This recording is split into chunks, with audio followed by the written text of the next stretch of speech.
Hi, I'm Bambi DeVille Angeron, and welcome to another episode of Bakelite Lady TV.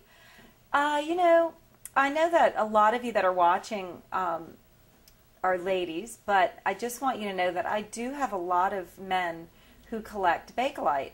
In fact, last year I had the American Society of Plastics, some of the visitors in the shop, and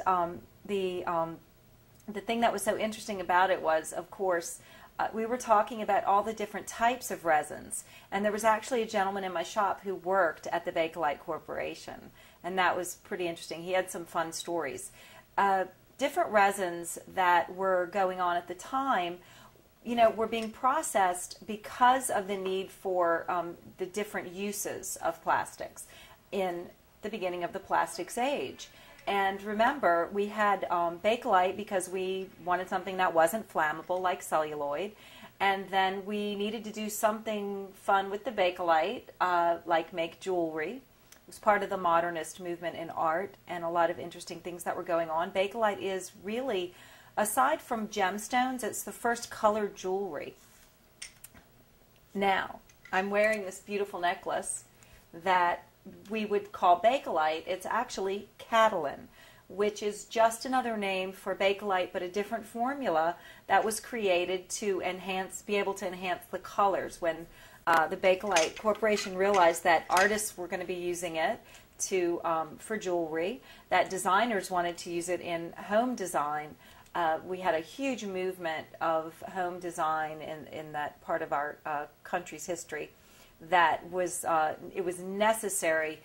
People wanted beautiful items in the home and color, and the plastics were, before the plastics of the 50s, we had the Bakelite. Then we had other resins, which I wanted to talk about. For instance, acrylic. This is actually a bracelet that is, this is Bakelite, and this part of the bracelet is acrylic. And one of the reasons that these other resins were created was, for one thing, the white Bakelite would turn yellow.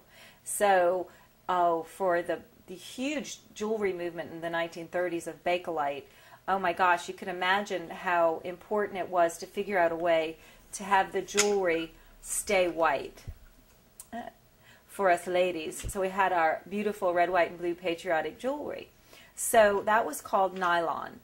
Also, there's the nylon was used a lot in buttons and zipper pulls and things like that. And when you see nylon, it is actually a process that came out of Bakelite, another resin, and it has sort of that moon glow effect, most of the nylon.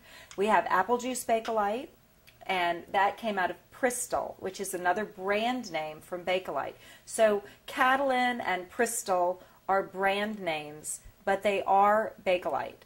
And then we have lucite, and and it goes on after that into the 50s. But anyway, I just wanted to talk about the other names for Bakelite, so that when you're shopping and someone says, "Oh, look at this beautiful apple juice Bakelite bracelet," or they'll just call it apple juice, and you don't realize it's actually Bakelite. So thanks a lot for tuning into another little episode of Bakelite Lady TV. And here's a shout out to all of you other Bakelite ladies, because that's what we are. And signing off, again, Bambi, who is the author of this book, World War II Bakelite Jewelry, Love and Victory. Thanks for coming, and I'll see y'all again.